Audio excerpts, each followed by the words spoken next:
It's raining douille. C'est un psychopathe. Oh oui. Vous raclez délicatement le dos de votre petite grenouille.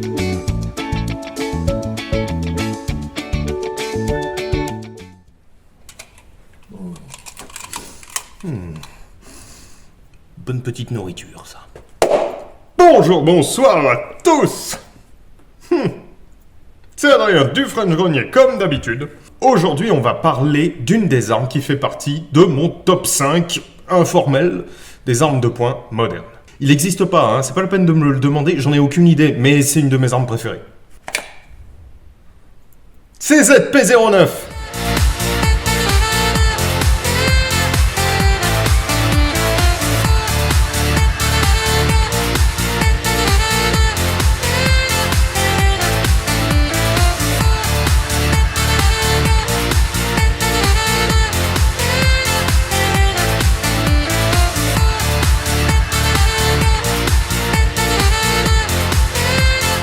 Oh là là, que je le kiffe! Et je vais vous expliquer en détail pourquoi. Le CZP-09, j'y avais déjà touché intensivement il y a pas mal d'années. Je n'en avais jamais revu. Et croyez-moi, quand c'est arrivé, j'ai dit « Bah, celui-là, je le veux! Il est pour moi !» Ça a à peu près pris 30 secondes. Voilà. En 30 secondes, il était payé sur autorisation et tout le bordel. Et comme vous pouvez le voir, c'est devenu mon nouveau flingue de Kari. Alors, le P09, développé par Gzeshka, ça je suis sûr que c'est bon. Zbrovska.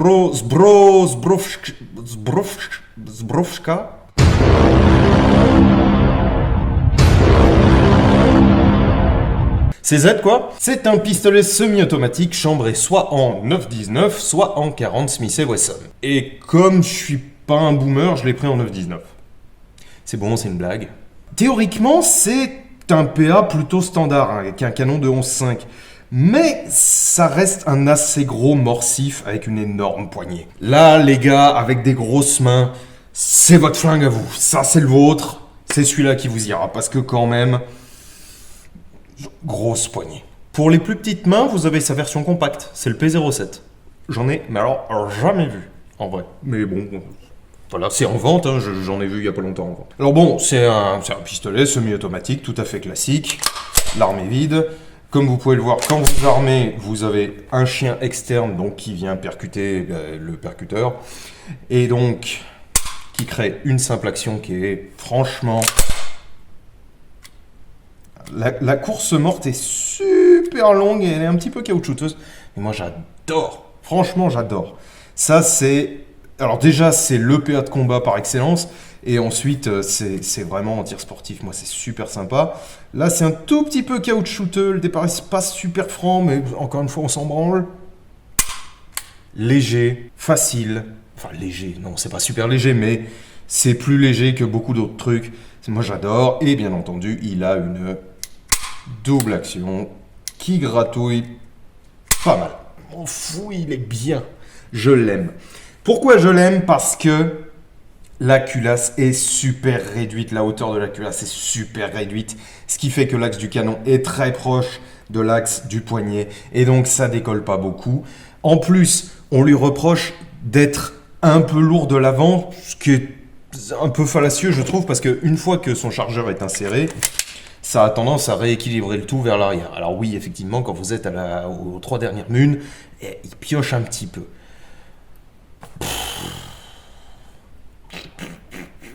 Voilà. Pardon, hein, c'est un petit peu grossier, mais vous avez compris l'idée. C'est du branlage de nouilles, enfin bon, bref. Et puis tant qu'on est à parler du poids, il fait jamais charger que 100 grammes de plus qu'un Glock 17, hein. Sauf que lui, il a 19 munes dans le chargeur. Putain, franchement, trouvez-moi des armes de combat de cette catégorie-là avec 19 coups dans le chargeur. Il n'y en a pas des masses, hein. Il n'y en a vraiment pas des masses. Bon, allez, avant de continuer, on va tirer un petit peu. Franchement, ne vous attendez à rien niveau précision. C'est le deuxième chargeur que je lui passe. Je l'ai reçu avant-hier. Donc autant vous dire que ces lunettes sont super crades. Autant vous dire que ça va pas être super top, mais je voulais vraiment vous le montrer parce que je considère sincèrement que c'est une super bonne arme. Et puis, tant qu'à faire, je voulais me faire une séance d'entraînement. Hein. Donc, il est à noter que j'ai réglé un petit peu la hausse parce qu'il tirait particulièrement à gauche. Donc, c'est pas impossible que cette fois, il tire particulièrement à droite parce que je me serais planté. Alors, attendez, faut pas que je prenne mon chargeur de carry parce qu'il y a des goldots dedans. Je vais peut-être pas tirer des goldots, hein, surtout au prix de ça vaut. Alors, je me suis prévu 3 chargeurs. 1, 2, 19. Celui-là, il fera 15. Et celui-là, il fera 10. Oui, me demandez pas. Voilà. Et je me suis prévu également des frangibles. Alors ça, c'est pas impossible que j'ai des petits incidents avec ces frangibles parce qu'elles ont tendance à se sectionner. Vous verrez, je vous expliquerai. C'est un lot qui est super parce que ça permet de travailler la sécurité déjà et le tap and rack en cas d'incident. Alors, commençons déjà en double action. Donc celui-ci a la version décoque. Il a 2 versions de sûreté, le P09. Il a une version tout simplement qui bloque l'ensemble mécanique et donc c'est juste une sûreté quoi. Et puis il a cette version-là qui est un décoque. Sincèrement, moi je préfère la sûreté, mais bon, j'ai eu celui avec le décoque. Je vais pas me plaindre. Alors.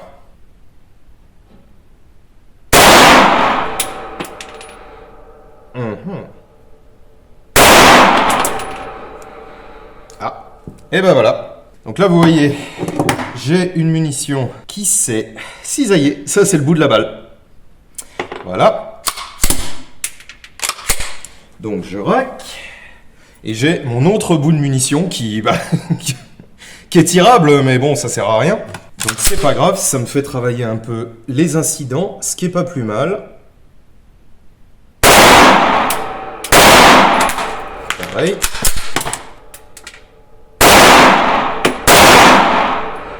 Wow.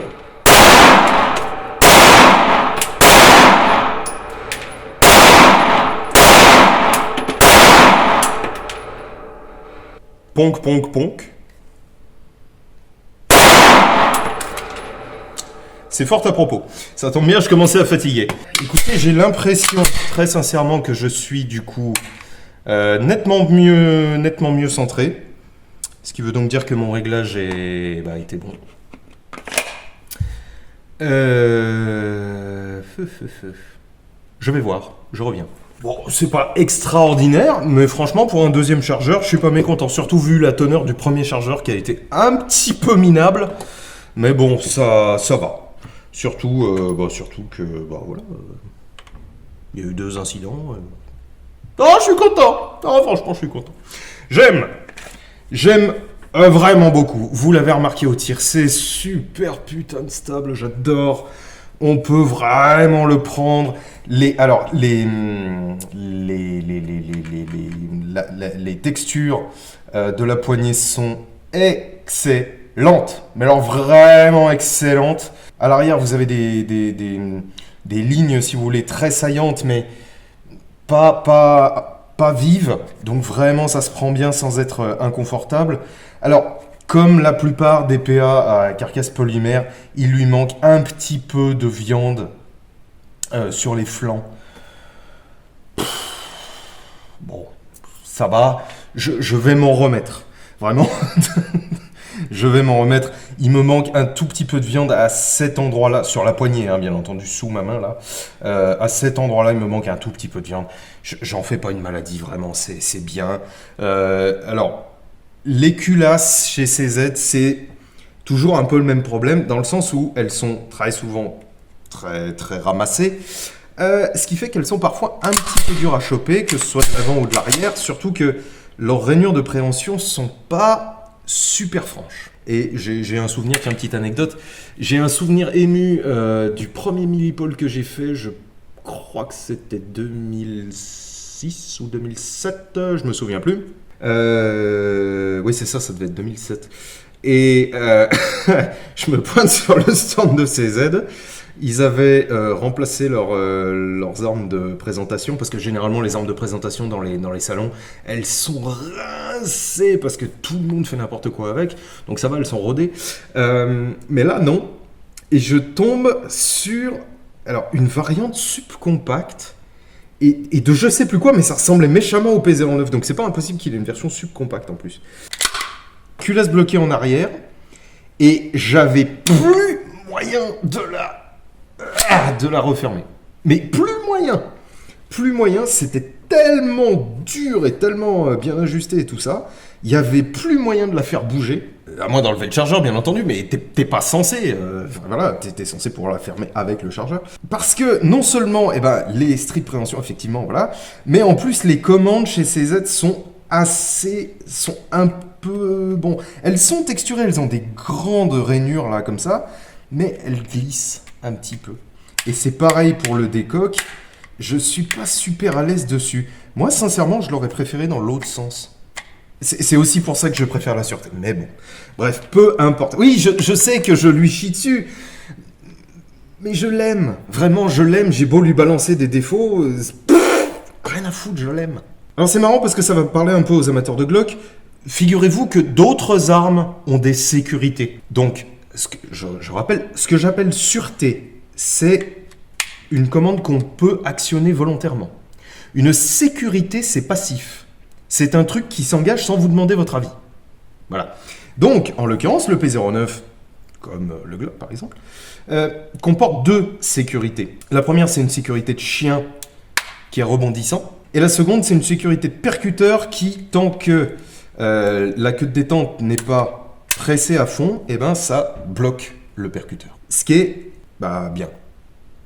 Je vais pas vous dire génial parce que bon, c'est pas non plus, voilà. Alors bon, il a un rail Picatinny, machin, vous savez d'office ce que je pense des rails Picatinny, mais ça vous permettra éventuellement de monter des trucs genre Strike Fire, je sais plus si ça s'appelle comme ça, ou Mantis ou des trucs comme ça pour l'entraînement, tout bonnement. Et ça, effectivement, ça peut être sympa. Maintenant, bon, il a une ligne, alors très anguleuse, hein, c'est super carré comme arme, mais je le trouve beau. Déjà. Et ensuite, vraiment, la prise en main est bien. Ils ont bien pensé le busque. Ils ont bien pensé la culasse. Le pontet est peut-être un peu grand, mais ça, pour tirer avec des gants, top. Ça, l'hiver, je vais adorer ce truc cet hiver, je sens. Ambidextre, sauf pour le rétor de culasse, c'est un peu dommage. J'essaie de penser à nos amis gauchers, mais bon, en l'occurrence, moi, ça me convient très bien, puisque je suis un enculé de droitier, n'est-ce pas ? Voilà, c'est top. Dosseret interchangeable, bien entendu. C'est... Oh là là là là là là. Moi, je kiffe. Bon, allez, tirons un petit peu. On va faire un peu... Qu'est-ce qu'on va faire comme un peu ? On va se prendre le chargeur de 15. Et même, c'est pareil, le puits, sans être particulièrement évasé, est super intuitif à choper. On est vraiment en dessous, ça c'est top. Bon, alors là, j'ai des considérations de TSV, hein, mais vraiment, moi, oh là là, je kiffe. Vraiment...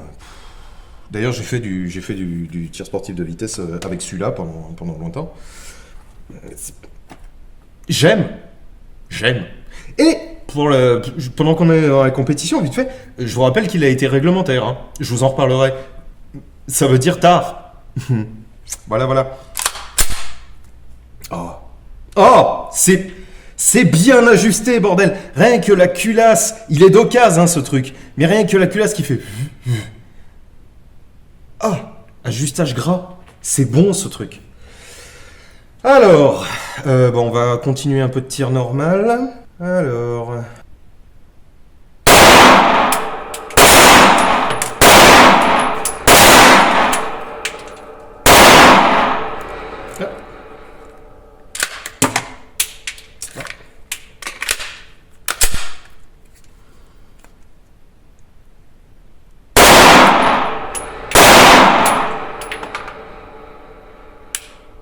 Le reset est bien, sans être exceptionnel, il est bon. Je suis un peu bas là.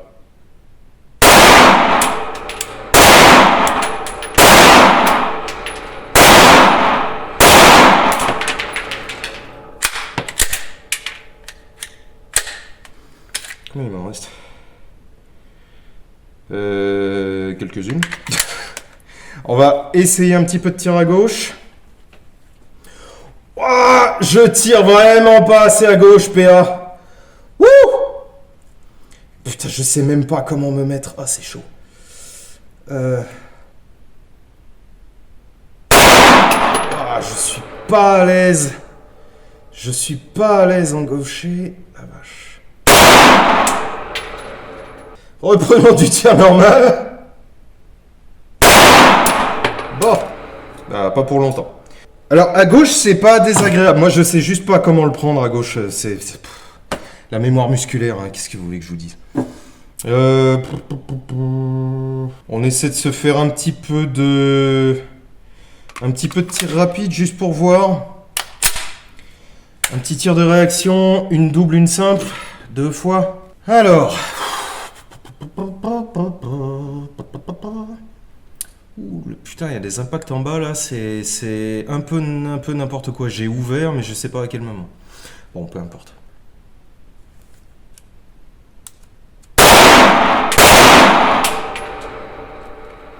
C'était très minable. Et bon, encore une fois, voilà, c'est le 3e chargeur, 4e chargeur que je passe. Hein. Donc, c'est...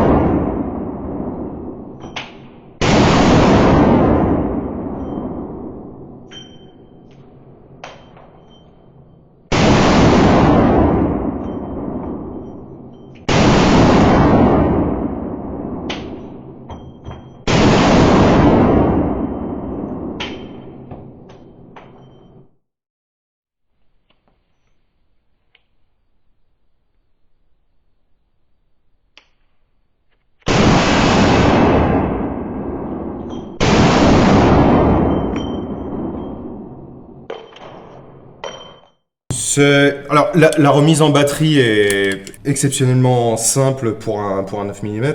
C'est vraiment super stable parce qu'encore une fois, pardonnez, hein, mais voilà, axe du canon super proche de l'axe du poignet. Et donc, bah, ça recule en ligne, c'est super stable. Ça recule pas sur une très grande distance.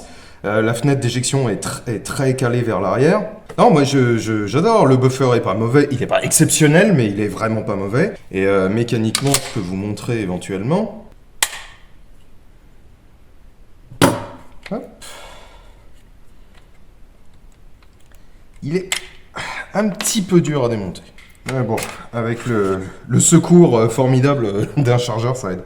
Bon voilà, hein, mécanique, tout ce qui est plus classique hein, pour un chien externe. Le fameux buffer. Et en dessous, c'est bien monolithique. Voilà. Il n'y a rien d'inutile dans cette arme-là. Les rails sont gigantesques. Les passes d'accroche, vous en avez une là, et 2 petites à l'arrière. Ça, c'est relativement commun. Mais les rails culasse sont tout le long de la culasse. Tout bonnement, voilà, ils n'ont pas fait d'inutile dans cette arme et c'est ça que j'aime bien. À mon avis, sur toute la masse, le truc le plus inutile, c'est cette partie-là. Voilà. Mais tout le reste a une utilité. Ils ont fait un truc court, plat, mais monolithique et il n'y a pas de superflu. Moi, c'est vraiment... Oh là là. J'aime. Je ne vous dirai jamais assez à quel point j'aime ce truc. Avec le Beretta 92, c'est un de mes gros crushs modernes. Voilà. J'en ai pas parlé, les organes de visée sont très bien. J'ouvre l'arme, voilà, comme ça je peux vous la montrer. En gros, vous avez ici une hausse assez surélevée avec 2 petits points et un guidon tout à fait classique qui n'est pas réglable mais qui est retirable. C'est la hausse qui est réglable, sauf en élévation bien entendu. Avec également un petit point sur le guidon. C'est clair, c'est net. Ça a le mérite de marcher, c'est tout. Et je vous disais tout à l'heure que ça peut éventuellement faire tard, tout simplement parce qu'il a été en service dans la pénitentiaire chez nous. Voilà, pour une fois qu'il récupère pas de la merde, ah la vache, Ça a dû les changer. Sinon, il a été en police en Slovaquie, je crois. Et écoutez, si je dis pas de conneries, je crois qu'il a été en gendarmerie au Mexique. Allez, dernier petit coup. On va se refaire du tir un petit peu classique. Je baigne dans les douilles.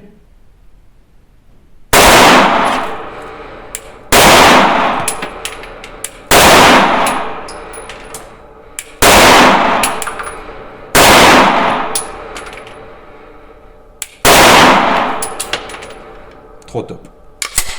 Trop top. Vraiment, ça, c'est... Voilà. Ça, c'est bon. Alors, vous pouvez éventuellement le trouver moche, ce que je veux bien comprendre. Mais c'est juste bien. Voilà. C'est bien. Alors, bon, d'accord, c'est vrai. C'est un peu un gros master. Et sur un petit gabarit, ça va donner une impression de colossal. On est d'accord. Mais dans ce cas-là, encore une fois, P07. Hein. Mais, j'adore. J'adore. C'est bon... Lourd, à peine plus vraiment qu'un Glock 17, hein, je vous disais, ça fait 100 grammes de plus. Ça fait un chargé au max, ça fait 1 kg 0,5, truc comme ça, ça va. C'est rigide, c'est fiable et c'est très durable. Voilà, ça c'est l'ancienne génération de CZ. Je vous l'ai dit un certain nombre de fois, je vous l'ai dit un certain nombre de fois, moi j'aime pas les armes actuelles de CZ parce qu'ils se foutent de nos gueules un peu, je trouve, sur la durabilité des armes. Enfin, quand vous voyez des P10 qui sont raides séchés au bout de 5000 coups, on est là, mais non, quoi. Et encore, je suis même pas sûr qu'il avait 5000 coups, son truc. Mais enfin bon, c'est hallucinant. Et c'est vraiment pas un cas isolé, quoi. Moi, j'en ai eu un certain nombre, hein, des P10 séchés. Pareil avec les Shadow de seconde génération. C'est non. En revanche, vous tapez des 07, des 09 et des 75 d'occasion ou d'ancien stock, voilà, vous allez en avoir pour votre fric, hein, parce que à mon avis, vous mourrez avant lui. Hein. Voilà. En plus, c'est pas des armes extraordinairement chères. On les trouve en général autour de 600-700 € pour un truc de cette qualité. Ah, ça vaut chaque pesetas que vous allez mettre dedans. Hein. C'est voilà.